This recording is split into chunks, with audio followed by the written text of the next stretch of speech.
Olá, está começando Futuramente, um podcast da CBN sobre como as novas tecnologias estão impactando a nossa vida. Aqui a gente tem o pé no presente, mas um olhar para o futuro. Um futuro com inteligência artificial, robótica avançada, realidade virtual e tantas outras tecnologias que estão ajudando a gente a construir esse futuro. Esse podcast é apresentado por Marta Gabriel, futurista, especialista em tecnologia e inovação, e por mim, Carol Tamassia, jornalista aqui da CBN. Marta, é um prazer ter você de volta aqui. Muito bom, Carol. Uma delícia quando a gente tem o nosso papo. Bora para mais uma temporada. Mais uma.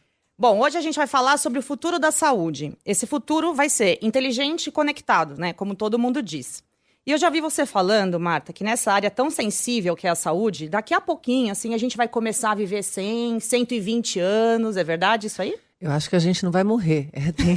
A gente tem uma grande probabilidade, talvez, de não morrer. Até eu acho que é uma coisa que eu gosto de brincar, é que a gente tinha algumas certezas no mundo, né? A certeza é que a gente não morria, que foguete não dava ré e impostos. Agora eu acho que foguete já dá ré, a gente já sabe, talvez a gente não morra mais, só imposto que eu acho que vai ser para sempre. Mas no caso da saúde, os avanços são tão grandes nos últimos 2 anos, a gente já tinha essa expectativa lá atrás, inclusive tem um cara, assim, um guru na área de tecnologia, que é o Ray Kurzweil, que há muitos anos ele já fala isso, que a gente sabe como, por exemplo, preservar uma casa por 300 anos, 500 anos, 1000 anos. Se a gente entendesse como funciona o nosso código e entendesse como fazer essa preservação, a gente poderia viver para sempre. E, na realidade, a gente já foi aumentando a expectativa de vida, especialmente no último século, e agora, com a IA avançando, o ano passado de Química foi justamente para o uso de IA, com mais 2 pesquisadores da DeepMind, para você projetar proteínas que têm impacto na área da saúde. Aliás, outro dia eu estava vendo um cara falar que a gente vai poder conversar com as nossas proteínas, né? Ou analisar o que a gente tem, ou fazer medicamentos personalizados, Então tem várias dimensões que o uso de IA robótica, não só IA e robótica, porque na realidade a gente tem as outras tecnologias, são 10 tecnologias que estão transformando o mundo e a saúde. Então, os sensores, a gente está usando cada vez mais wearables, né? Então, que nem eu uso o anel, já tem um monte de dados. Fora isso, a gente tem não só o dado em tempo real, que a gente começa a ter agora, mas todo o histórico da vida. Então, nesse processo de a gente ter dados ao longo da vida inteira e a gente ter IA que analisa padrões, que ajuda a desenvolver medicamentos personalizados, junta isso com o CRISPR, que é edição genética, que a gente teoricamente pode realmente editar o nosso código aonde a gente quiser. Se você juntar todas essas características, a gente passa para um cenário que não só a gente não morre, a gente reverte idade, a gente modifica o nosso código. Na realidade, até uma coisa legal a gente pensar aqui. Quando a gente considera a evolução humana, o ser humano foi hackeando a evolução em vários sentidos para a gente viver mais, né?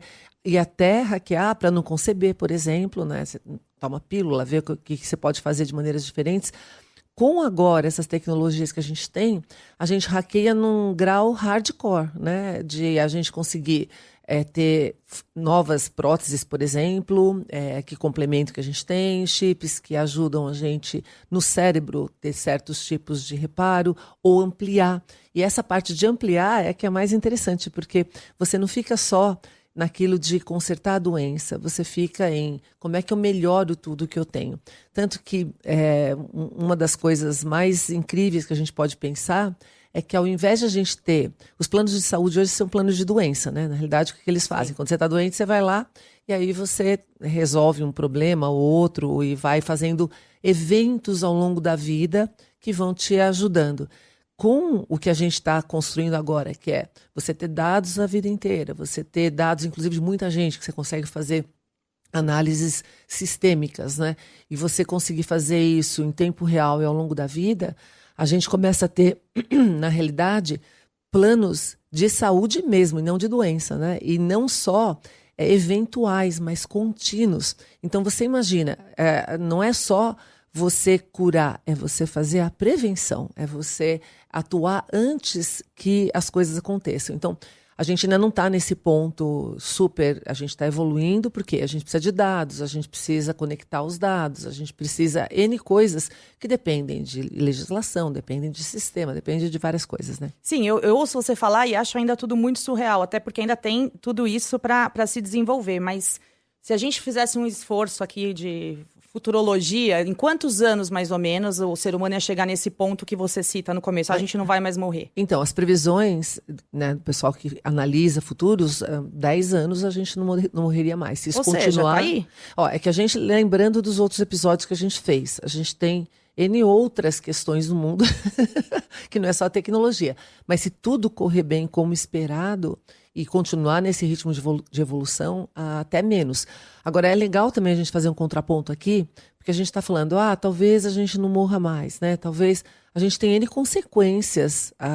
É a mesma coisa que acontece nas áreas de produção. Quando você muda o sistema fundamental com que as coisas funcionam, isso tem impactos que vão muito além daquela área. Por exemplo, se ninguém morresse mais, e isso já está acontecendo com a longevidade, está afetando toda a parte previdenciária, a área de trabalho, né? Como que ficam as relações não só de trabalho, mas de pessoas, de famílias. Outro dia eu estava vendo uma palestra, um pouquinho antes da minha, que eles estavam analisando o grau de pessoas que estão se divorciando na faixa de 55, 60 anos. Divórcio grisalho, que eles chamam. Isso, mas por quê? Exatamente porque a consequência que a gente não analisa, né? As pessoas vão viver mais, antes você, tá bom, vou morrer em 5 anos, fica do jeito que tá. Agora, se você tem mais 30, 40 anos, você começa a pensar não, mas eu quero uma nova fase de vida, ou talvez uma nova profissão, um novo trabalho. Então, tem implicações em várias áreas. Quando a gente pensa no impacto da IA, da robótica na área da saúde, e todas essas outras coisas que eu falei, né? Porque a gente tem realidade estendida, CRISPR, nanotecnologia, impressão 3D, etc. A gente chega num cenário que, se você tiver os dados e você tem IA, dá para você ter gêmeos digitais. Em algum momento a gente comentou sobre isso em algum dos episódios passados, que é usado na indústria para você fazer simulações e pode ser usado também na medicina, de você ter todos os dados de um paciente, você simula primeiro no gêmeo digital, que seria o seu ser digital equivalente, para depois você poder fazer o que você precisa fazer no mundo aqui com muito mais segurança, né? Então, a gente está evoluindo. Aliás, eu acho que a área mais importante que a IA impacta é a área da saúde, porque ela tem impacto direto na vida humana. Agora, veja como isso afeta todo o sistema. Se você começa a prevenir e não ter mais doença, os hospitais mudam de função, né? Então, em vez de você curar doenças e fazer cirurgias, etc., talvez você tenha lugares para você entender melhor cada um, para que cada um consiga desenvolver o seu máximo potencial, o máximo de saúde, etc., né? Então, a gente está vivendo esse momento de transformação bastante grande e bastante promissor para todo mundo, inclusive cura de doenças. Se a gente for falar de cura de doenças, o nosso DNA... ele é um código, certo? Então, a gente já sabe que há uns 7, 8 anos atrás, a IA conseguiu ganhar a AlphaGo Zero, que é da DeepMind também. Ele vence dos sistemas campeões que ganhavam dos campeões de xadrez e Go. Xadrez e Go é jogo que tem código programável, com trocentos milhões de possibilidades de combinações. Se você pensar no DNA, a gente tem um código que eventualmente tem determinados tipos de problemas que os sistemas computacionais inteligentes têm muito mais probabilidade de achar os glitches, né, os probleminhas, do que a gente mesmo. Então, essa junção de médicos com o IA para você detectar coisas, para a gente criar novos modos, né, de viver, de intervir, etc., tem N consequências positivas, mas, que nem eu falei, pode ter as negativas também, né? Bom, você citou agora há pouco os wearables, né? Então, o relógio, o anel, que medem os dados que o nosso corpo acaba gerando. E eles estão ficando cada vez mais precisos. O que você acha que vem depois deles, por exemplo? Qual que é o próximo dispositivo ou sensor que deve entrar no nosso dia a dia? A gente, na realidade, já tem IA medindo o cérebro. E pela atividade cerebral, ela consegue saber o que você está pensando. Transforma em texto, transforma em sei lá, a música que você está ouvindo, ela cantarola, etc. A gente tem N situações, por exemplo, tem um chip da Neuralink que começou a ser implementado há uns 7, 8 anos atrás, para melhorar a nossa velocidade de comunicação com o computador. Eu estava vendo depoimento de uma pessoa o ano passado que está com o chip implementado no cérebro, e essa pessoa ela consegue jogar tão rápido que ela não consegue nem estruturar o pensamento, ela já jogou. Ela tem uma vantagem cognitiva durante os jogos, ganha de todo mundo, ninguém mais ganha desse cara. E aí ele fala o seguinte, eu nem consigo pensar, já foi. Então, a gente vai conseguir ter, é isso que eu estava falando, né? Não só no modo de você medir, mas no modo de você operar, de colocar. Tem casos reportados, depois o Alexandre vai poder até ampliar o que a gente está falando aqui com cases até mais interessantes, mas de uma pessoa que em 2023 é tetraplégico, implementou 2 chips de IA no cérebro e a pessoa está recuperando movimentos. Uma mulher que era cega 100%, aí colocou lentes também programadas por IA, etc., está enxergando melhor do que a gente, né? Então, a gente começa a ter a ampliação daquilo que você... Não só a correção, mas a ampliação daquilo em vários graus. A gente está falando aqui só no nível do impacto no paciente, mas se você for olhar a prática médica, né, nesse caminho, os médicos estão usando cada vez mais durante a consulta, assistentes para fazer um resumo daquilo. Outro dia eu estava vendo os sistemas que os hospitais estão integrando, e tem vários que já têm, que você integra todas as áreas do hospital. Então, quando um médico faz uma prescrição para um paciente, aquilo já vai para pedido na farmácia, a farmácia vê se tem, analisa estoque de demanda. Você começa a ter inteligência funcionando também por detrás, na parte operacional. Então, a gente tem impactos na parte operacional, a gente tem impactos na parte de dados e integração entre os vários sistemas, a gente tem impacto em descoberta de novas drogas e procedimentos, a gente tem impactos no tipo de, então, edição genética, no tipo de próteses, no tipo... Os impactos vão em todas as áreas. Sim. É interessante ver isso, que a IA... ela consegue ajudar, a inteligência. Qualquer área que a inteligência possa ajudar em desenvolvimento, a IA pode ajudar. E ela está ajudando em várias dessas áreas. Muito bom. Bom, para se juntar à nossa conversa agora, a gente vai receber um convidado especial. Muito. Alexandre Chavegato Filho, professor de Inteligência Artificial da Faculdade de Saúde Pública da USP e diretor do laboratório da universidade que desenvolve algoritmos de IA. Seja bem-vindo. Muito bom ter você aqui, Alexandre. Obrigado, agradeço o convite. Alexandre, eu queria começar perguntando o seguinte. Você trabalha modelando grandes bases de dados de saúde. O que é possível hoje analisar, por exemplo, com a inteligência artificial, usando esses dados, que até pouco tempo atrás a gente não conseguia? Então, hoje, por que a área de inteligência artificial tem crescido tanto, né, nos últimos anos? Em primeiro lugar, é por causa que hoje temos dados, né, principalmente na área da saúde. Né, se estima que a área da saúde é a área que mais coleta dados de todas. Se estima que 30% de todos os dados coletados no mundo são coletados pela área da saúde. E esses algoritmos funcionam assim. É aprendizado de regras via dados, via exemplos. Tá? E o interessante é que é mais ou menos como nós aprendemos a fazer quase tudo que nós fazemos enquanto adultos. Por quê? Porque quando nós nascemos, nós sabemos fazer pouquíssimas coisas. Né? Um bebê, quando nasce, sabe chorar, sabe bater o coração, sabe respirar, etc.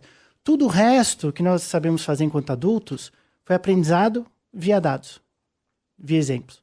Tá? E hoje, na área da saúde, temos cada vez mais esses dados, esses exemplos, temos a capacidade computacional e temos os avanços técnicos da área de desenvolvimento de algoritmos mesmo. Então, em princípio, tudo que nós fazemos enquanto adultos, não existe nenhum motivo pelo qual esses algoritmos não vão conseguir fazer eventualmente. Só precisamos de dados, que é o grande desafio aí da área da saúde. E qual foi o padrão mais surpreendente, por exemplo, que você já encontrou fazendo essa análise de dados na USP, no seu laboratório, por exemplo? Então, o principal, né, é a capacidade de generalização desses algoritmos. Né?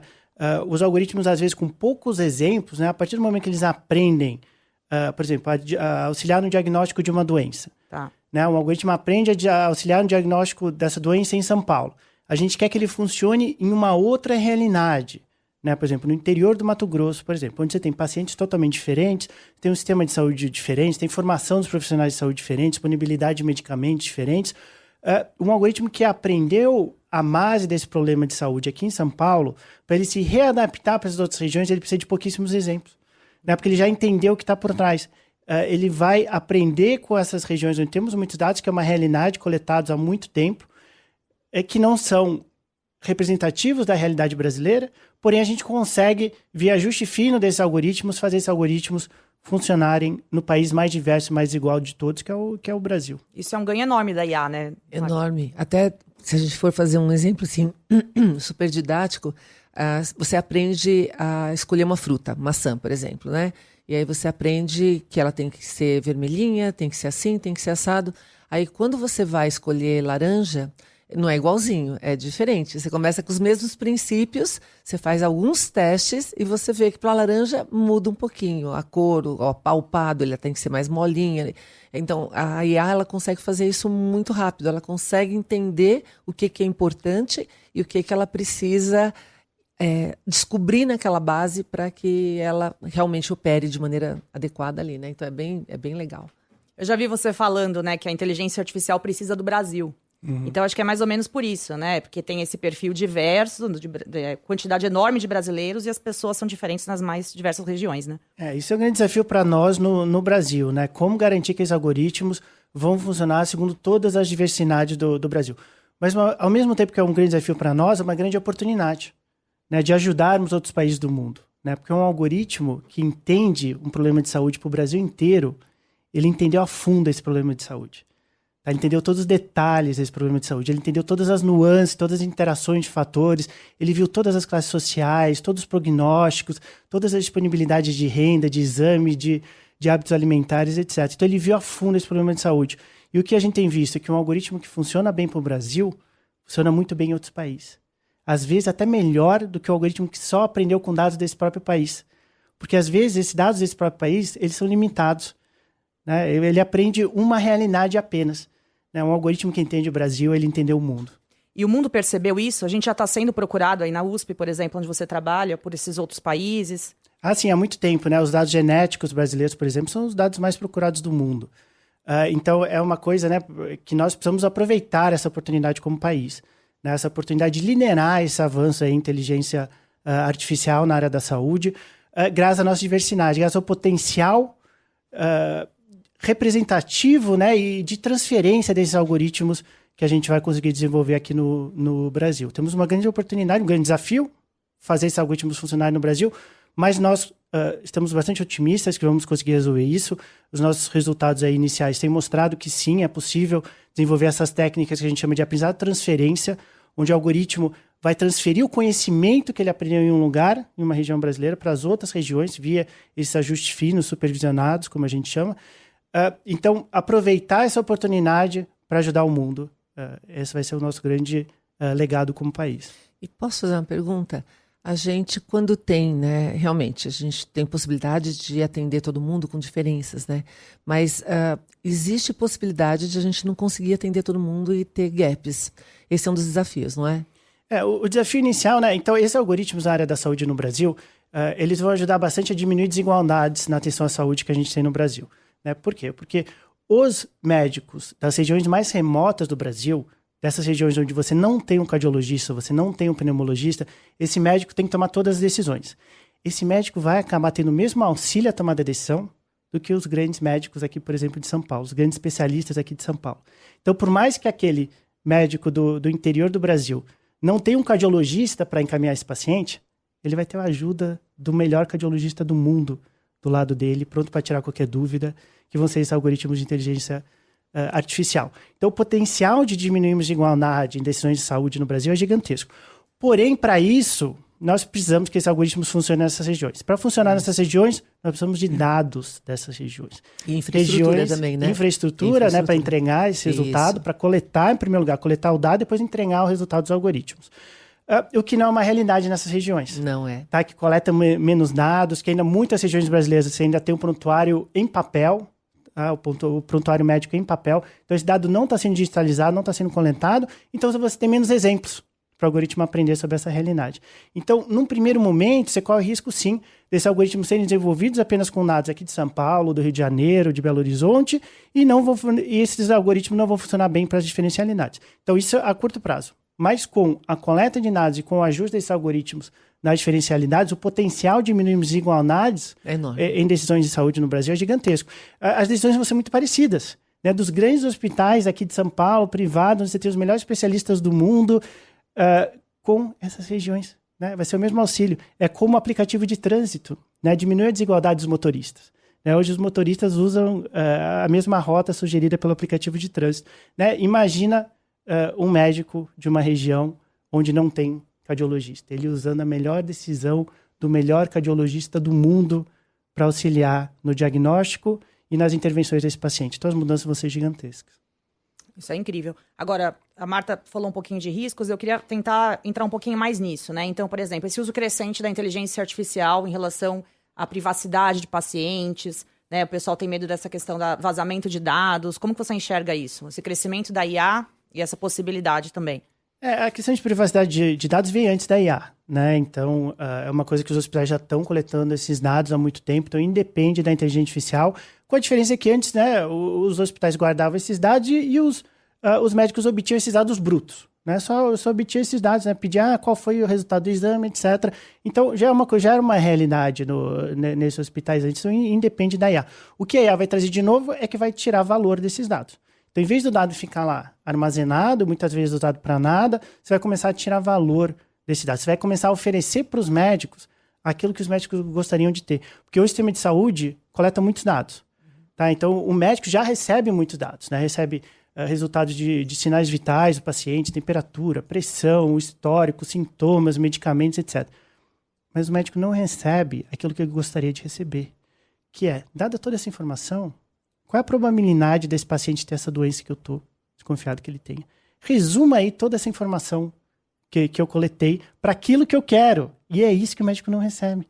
Não recebe esse resumo de todos esses dados. É isso que a inteligência artificial vai trazer. Então, os dados vão continuar os mesmos, né? Mas agora o médico vai ter o resumo. Vai ter o resumo para auxiliar no diagnóstico e auxiliar nas intervenções.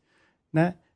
Por exemplo, dada todas essas informações, dado esse diagnóstico desse paciente, o que vai acontecer se eu prescrever esse medicamento para esse paciente? Qual a probabilidade do problema ser resolvido, dadas essas características do paciente, se eu prescrever esse medicamento aqui? O algoritmo vai ter analisado milhares de pacientes, milhões de pacientes, e vai conseguir falar, historicamente, um paciente que nem esse, com esse medicamento, tem 92%, por exemplo, de probabilidade de ter o seu problema resolvido. Então, o médico vai seguir com esse tratamento. Sem contar o histórico, né? Porque hoje você tem um histórico extremamente limitado. Eu até brinco que quando você chega no médico, você vai lá e você conta algumas coisas. Estou sentindo isso, aquilo, fiz exame não sei quando, tive filho não sei quando, foi parto assim, assado, papapá. É tudo limitado e dependente da nossa memória. Quando você começa a ter isso no sistema integrado, e nenhum médico tem condições, a gente brinca, né, que a IA ela é boa em volume, velocidade e automação. Nosso cérebro ele é bom em pensamento crítico, autonomia e ambiguidade. Na hora que você pega todo esse pregresso, ou mesmo alergias, antepassados, né? Toda vez a gente vai no médico e pergunta, e seus pais? Histórico familiar. Histórico familiar. Imagina isso acontecendo desde que você nasce, com isso bem mais forte, e aí trazendo isso para o médico, na hora que ele vai fazer. É muito mais rico, é uma chance muito maior de trabalhar a favor da saúde, né?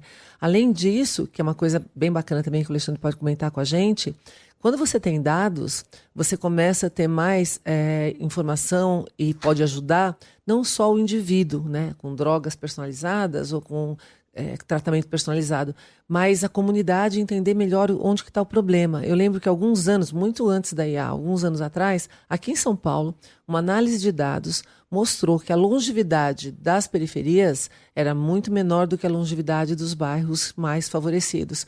E aí eles começam a analisar. Por quê? Porque tem sistema de saúde, porque tem dinheiro para conseguir se tratar de determinados tipos de coisa, porque tem menos violência. Então, são vários fatores.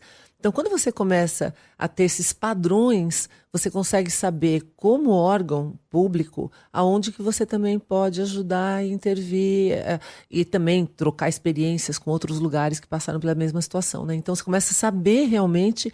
Peter Drucker falava isso, né? A gente só consegue gerenciar aquilo que a gente consegue medir. E agora a gente consegue medir muito mais. Ou seja, os médicos vão errar menos, né, com esses dados. Tem um apoio maior para eles, né? Que às vezes não é nem questão de errar, às vezes tá no escuro, né? Não tem informação.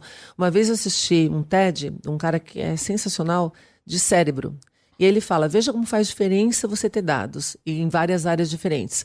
Enquanto o raio-x começou a mostrar internamente o corpo das pessoas, e você começa a saber que um osso está quebrado, que tem uma coisa acontecendo, no cérebro, até recentemente, você imagina o que está acontecendo, então você vai tateando. Com as novas tecnologias de uns anos para cá, nos últimos 10, você enxerga muito melhor o que acontece no cérebro, a precisão das imagens também está maior, agora com a IA ajudando a analisar padrões, que o nosso cérebro é bastante complexo. Então, quando você começa a enxergar mais e ter mais dados, você começa a ser muito mais assertivo, porque você está entendendo o que está acontecendo, né? E como assim, você acha que vai ser daqui a uns anos, sei lá, em 2030, eu vou ter que fazer check-up anual? Ou esses dados vão ser coletados diariamente e eu vou receber um relatório? Eu não sei, estou pensando aqui. O que você acha que vai ser o paciente em 2030? Vai fazer check-up? Eu acho que vai fazer mais check-up do que faz hoje.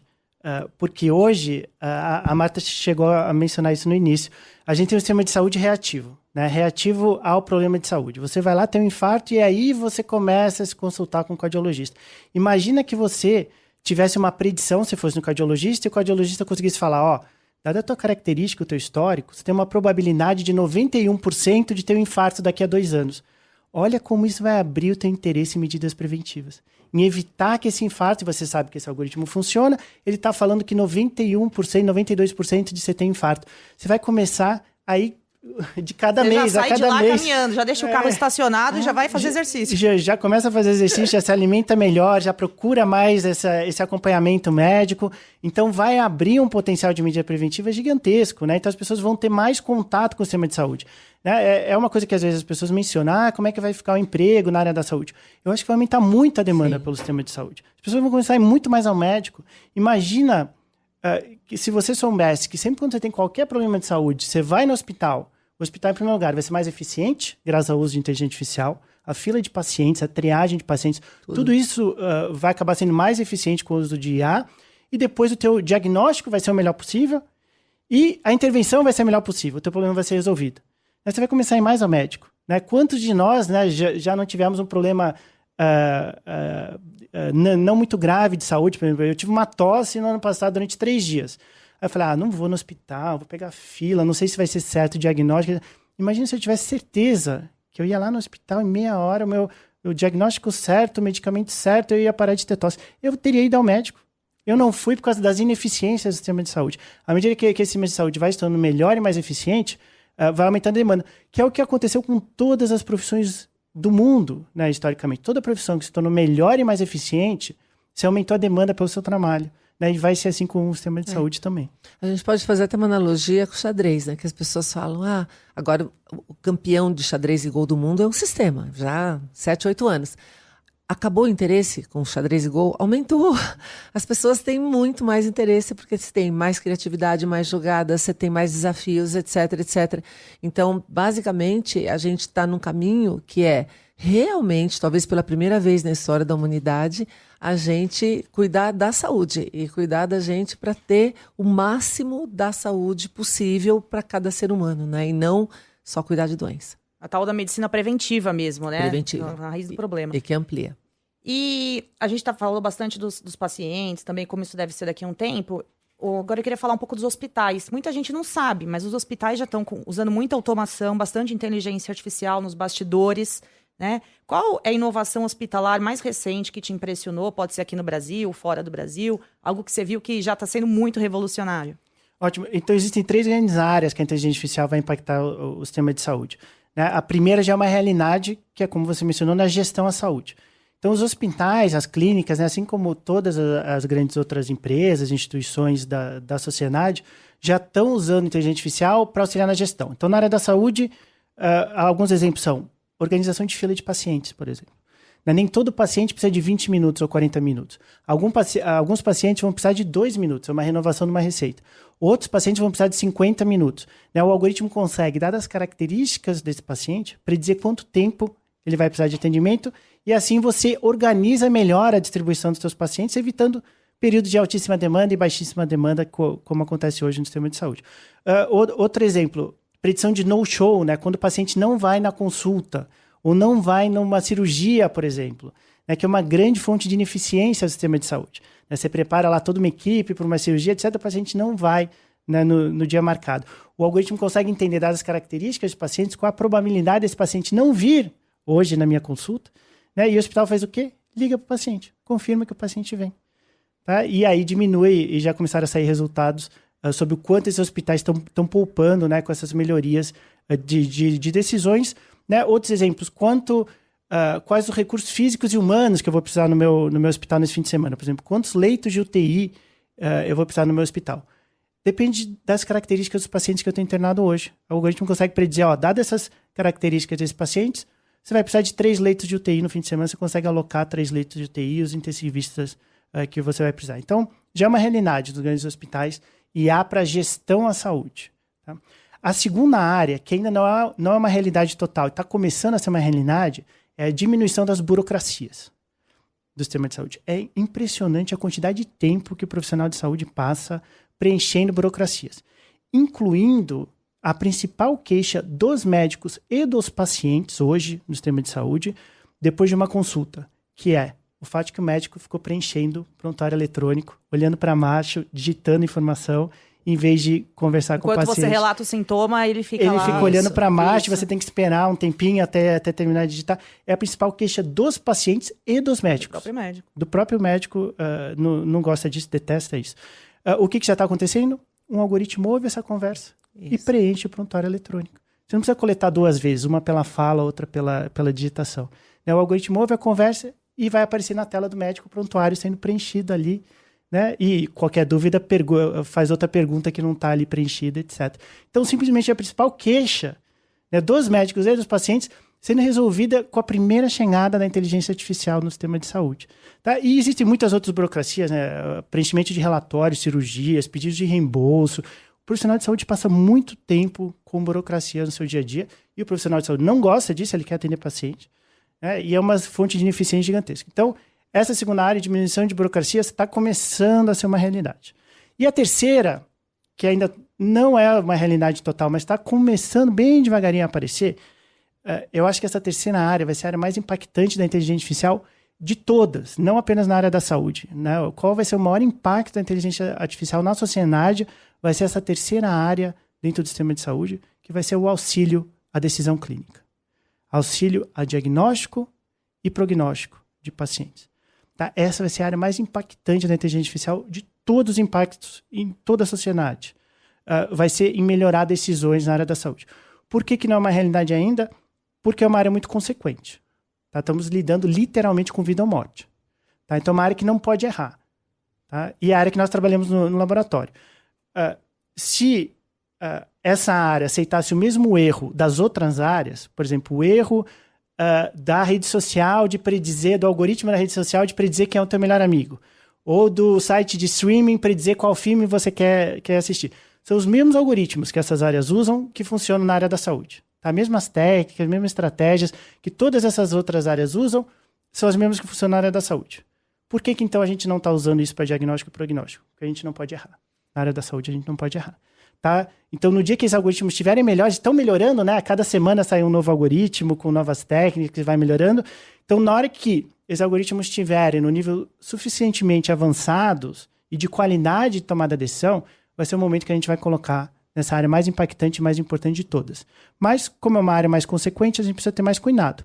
Tá? Mas é uma certeza que isso vai acontecer porque são as mesmas técnicas, as mesmas estratégias, as mesmas taxas de erros, os mesmos aprendizados de todas essas outras áreas da nossa vida que funcionam nessa mais importante de todas, que vai ser o auxílio à decisão clínica.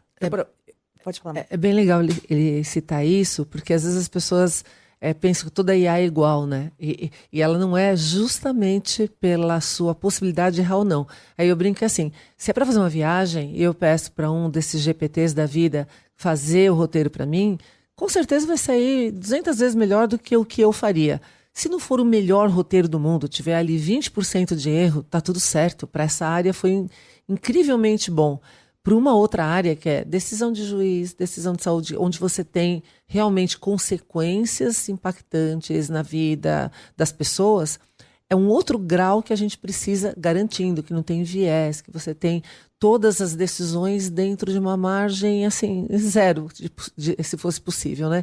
Então, isso faz com que determinadas áreas, até tinha uma pergunta que você ia fazer, que acho que a gente vai batendo papo, né? Acaba não fazendo. Quais áreas que são mais beneficiadas no primeiro momento ou não? Depende de várias coisas, de dados que tem, que o Alexandre falou, depende de quanto que pode errar ou não pode errar naquela área, depende de fluição, integração de dados também, que às vezes a gente não tem. Então, tem vários outros fatores, infraestrutura, que impacta, que vão determinando quais áreas que são mais propensas a se beneficiar primeiro e quais que vão, eventualmente, até se beneficiar muito, mas no momento posterior, né? Eu provoquei ela no começo perguntando se a gente ia viver 120, ela disse que não ia morrer mais, e aí falou em 10 anos, né, essa questão. E então, dentro do seu laboratório, da sua pesquisa, você concorda com esses 10 anos ou você dá um prazo maior? Menor ou maior? O menor ou maior, né? Vamos ver. Então, é uma área bem polêmica, né? Mas eu adorei o otimismo, né? E eu compartilho desse otimismo. Eu compartilho mesmo. É uma área muito polêmica, né? Eu até me seguro às vezes para falar isso, mas eu acho mesmo que a gente tem que acabar com a morte involuntária. Tá? O fato de que a pessoa que não quer morrer acaba tendo que morrer, né? A maior tragédia da vida biológica no planeta Terra é a morte involuntária. E eu acho que todos nós que trabalhamos na área da saúde, a gente tem que ter isso em mente, né? A gente quer evitar todas as doenças, né? A gente quer que as pessoas vivam vidas plenas, né? E o máximo possível. Com qualidade, né? Com qualidade, sem... né? E preventiva, né? E uma atuação preventiva, né? Não ficar segurando a pessoa depois que ela já teve o problema de saúde, etc. Evitar que o problema de saúde ocorra. E para evitar que o problema de saúde ocorra, nós precisamos desse tipo de algoritmo, que consigam predizer, né? E consigam sugerir a melhor intervenção possível para que esses problemas ocorram. Então, assim, obviamente, existem muitas limitações, né? Existem o desafio, né, da gente chegar no momento de velocidade de escape, que a gente chama, né? Que é quando, durante um ano, a pessoa... conseguir prolongar a sua vida mais do que um ano, né, ao longo desse ano, né? Ou seja, você vai ganhando um ano, mais que um ano a cada ano, aí você não envelhece mais, né? Isso aí é considerado como velocidade de escape. Se a gente vai conseguir chegar lá, não sei, né? Previsões são muito difíceis, especialmente sobre o futuro, mas tem que ser o nosso objetivo, tem que ser a nossa visão aí para o futuro. Nós vamos tentar ou vamos morrer tentando. Boa. Nós recebemos aqui no Futuramente Alexandre Quevegato Filho, professor de Inteligência Artificial da Faculdade de Saúde Pública da USP e diretor do laboratório da universidade, que desenvolve esses algoritmos de IA na área da saúde. Bom, vamos continuar aqui. Marta, agora embalando nossa conversa para a viagem, naquele quadro que a gente adora. O que a gente deve levar dessa conversa, Marta?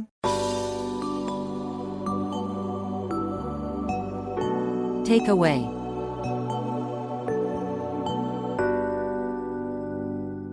Vamos levar um takeaway bem rapidinho, que a gente está passando de saúde reativa para saúde ativa, né? Então os planos passam a ser de saúde mesmo, não de doença, de prevenção e contínua.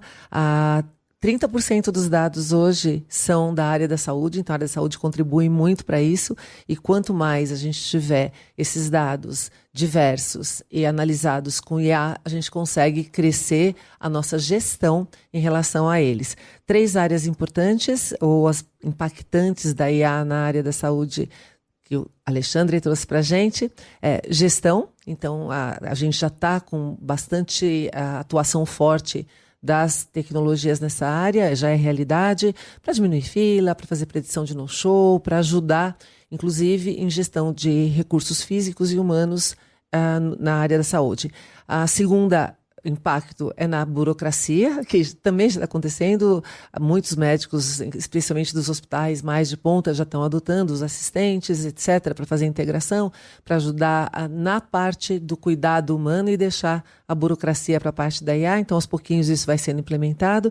E a área mais crítica, que tem um poder de impacto muito grande na saúde e que está vindo aos pouquinhos devido à necessidade de uma precisão melhor, né, com relação ao erro, que é o auxílio à decisão clínica, tanto diagnóstico quanto prognóstico.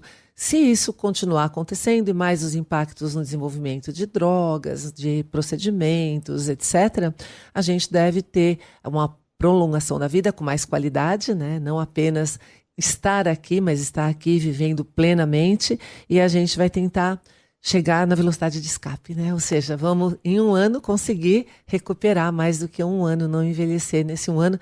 Eu tô nessa fila, tá? Já falei pro meu marido, cuidado sem acidentes pra gente, daqui 10 anos a gente não morre mais, né? A gente tem que ficar por aqui. Então é isso, super obrigada, foi uma delícia o papo com você, a contribuição incrível pra gente aqui.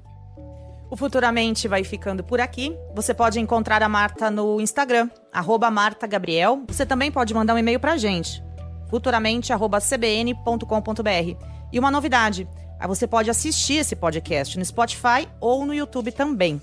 O Futuramente teve a apresentação de Marta Gabriel e Carol Tamassia, edição de Ellen Menezes, os trabalhos técnicos são de Priscila Gubiotti e Cláudio Antônio, a coordenação de podcast é de Tiago Barbosa e Gabriel de Campos e a direção é de Pedro Dias Leite. Tchau, gente, até mais. Até a próxima. Tchau, tchau.